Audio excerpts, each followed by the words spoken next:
no alcancé a escuchar lo que declaró tu invitado previo. Lo lamento, pero no estaba en el audio esa conversación. Pero lo cierto es que han estado muy agresivos con la caravana en el discurso, sobre todo el discurso del presidente Trump, que la convirtió en sus términos en una amenaza para la seguridad de Estados Unidos, y de manera pues extraordinariamente exagerada hasta convocó al ejército a acercarse a la frontera, Sí. a poner púas, y Nos acaba de decir que va a haber algo así como 7,500 militares, sí, entre Guardia Nacional y miembros del ejército. 2 por cada niño en la caravana, pero en realidad es un discurso que está dirigido al electorado de Estados Unidos. Ese fue un discurso de campaña. Creo que con el resultado electoral de ayer, el balance político se mueve, y con él los temas de la agenda. Entonces yo esperaría que en la nueva coyuntura, pues el diálogo en materia migratoria con Centroamérica y en este caso con México, pues tenga un nivel mucho más civilizado y humano.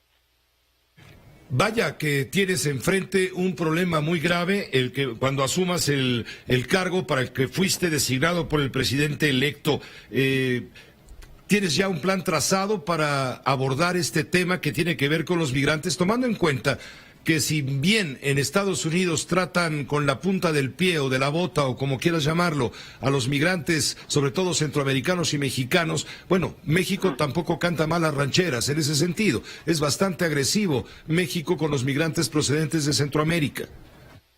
Hay 2 lineamientos que ha establecido la nueva administración, 2 principios que son los ejes de lo que va a ser una redefinición de la política migratoria. El principio número 1 que ha planteado el presidente electo y también la futura secretaria de Gobernación es de respeto irrestricto de derechos humanos.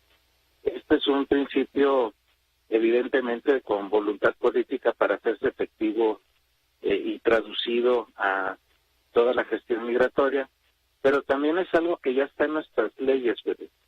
Ya está en la ley de migración, evidentemente está en nuestra Constitución, y lo que nos falta es avanzar en una instrumentación que, sobre todo en el caso del escenario de la caravana, pues ameritaría un tratamiento primero de entrada muy cuidadoso por razones humanitarias, y eventualmente con el diálogo con los propios migrantes avanzar un proceso de refugio en México. Esas son opciones que estarían abiertas. Y el segundo principio que debe ir paralelo es el principio del desarrollo. Esto es ir hacia los factores estructurales de esta migración, y al menos con 2 grandes rutas de trabajo.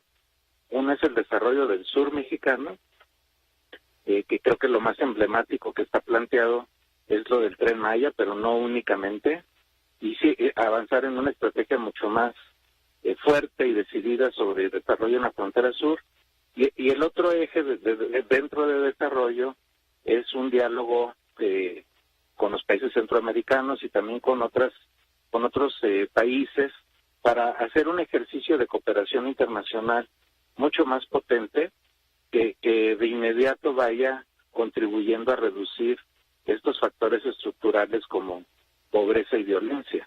Esos serían principios de trabajo. Tonatiuh Guillén, ¿hay planes, algún plan para cambiar la política y evitar que los centroamericanos que quieran migrar rumbo a la Unión Americana o incluso migrar hacia México para quedarse en México, que no tengan documentos, ya no puedan pasar? ¿Hay algún plan de fuerza de parte del nuevo gobierno?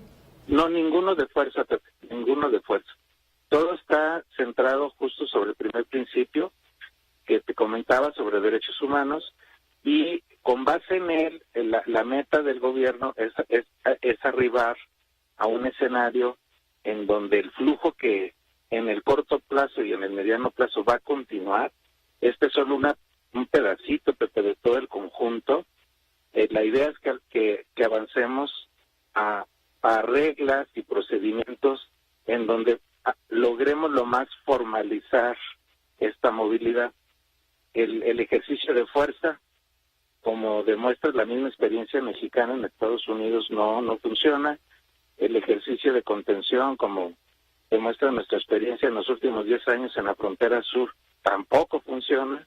Entonces sí, ya es tiempo de avanzar en otros caminos, Pepe.